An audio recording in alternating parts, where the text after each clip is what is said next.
Hello दोस्तों, आज हम बात करते हैं महाभारत से जुड़ी पांडवों की कहानी की।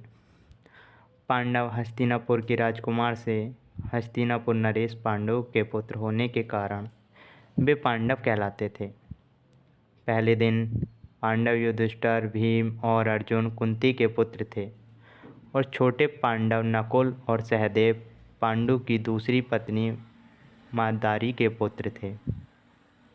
राजा पांडु और माद्दारी की मृत्यु के पश्चात कुंती ने पांचों का पालन पोषण किया।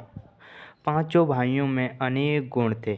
वे बहुत वीर और बुद्धिमान थे और उनके कई कलाएं सीखी, युद्ध कौशल में महारत हासिल की थी। सबसे बड़ा युधिष्ठिर सच्चाई और सिद्धांतों के लिए जाना जाता था। भीम बहुत शक्तिशाली था और उससे भोजन का बहुत शौक था। अर्जुन महान धनुर्धर तथा और उनका बड़ा बहुत चाहता था। पांचों भाइयों ने आपस में बहुत प्रेम था। और उधर गौरवों में सबसे बड़ा भाई दुर्योधन जब बड़ा हुआ तो उसके नाम में हस्तिनापुर का राजा बनने की इच्छा पैदा हुई। वह सदैव अपने चचेरे भाई पांडवों की हानि पहुंचाने के रास्ते ढूंढा करता था। पांडवों का भी सिंहासन पर बराबर का अधिकार था। एक दिन अपने मामा शकुनी की सहायता से उसने सबसे शक्तिशाली पांडव भीम को मारने का षड्यंत्र किया। उसने पांडवों को गंगा नदी के तट पर भोज के लिए आमंत्रित किया। उसने लड्डुओं में विष मिला दिया। उसने वह लड्डू भीम को खिला दिए। लड्डू खाकर भीम बेहोश हो गया। दुर्योधन ने उसे नदी में फेंक दिया। नदी में कई विषैले सांपों ने भीम को काट लिया। कहा जाता है कि विष ही विष को मारता है। सांपों के विष के असर से भीम के शरीर का विष समाप्त हो गया।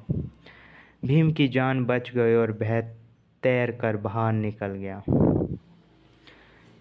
एक बार हस्तिनापुर के राजकुमार एक कुएं के पास गेंद खेल रहे थे। अचानक उनकी गेंद कुएं में गिर गई।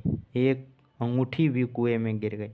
राजकुमारों ने कुएं के अंदर झांक लिया, लेकिन उसे समझ नहीं आ रहा था कि गेंद और अंगूठा कैसे बाहर निकालें। आचार्य द्रोण पास में खड़े ये सब देख रहे थे। वह कहने लगे, कितनी लज्जा की बात है, तुम लोग इतना मामूली सा काम नहीं कर पा रहे हो। उन्होंने घास का तिनका उठाया और कुएं में गेंद की तरफ फेंक दिया।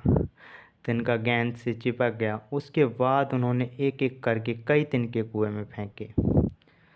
सारे तिनके के एक दूसरे से चिपक गए। आचार्य द्रोण ने आखिरी तिनके को पकड़ कर खींचा तो उनके पास गेंद भी खींची चली आई। उसके बाद उन्होंने अंगूठी को निशाना बनाकर छोड़ दिया। बाढ़ कुएं में जाकर वापस आ गया। उसके साथ अंगूठी भी बाहर आ गई थी। राजकुमार बहुत प्रसन्न हुए। ये सब सुनता तो वो समझ जाएगी आचार्य द्रोण ही राजकुमारों का धनु विद्या और युद्ध कला सिखाने योग्य हैं। उन्होंने द्रोण को राजगुरु बना लिया और आचार्य द्रोण से धनुर्विद्या सीखी। कहते हैं कि सबसे ज़्यादा बुद्धिमानी धनुर् में निपुण अर्जुन था, क्योंकि वो पूरी लगन से आचार्य द्रोण की विधि को सीखता रहा।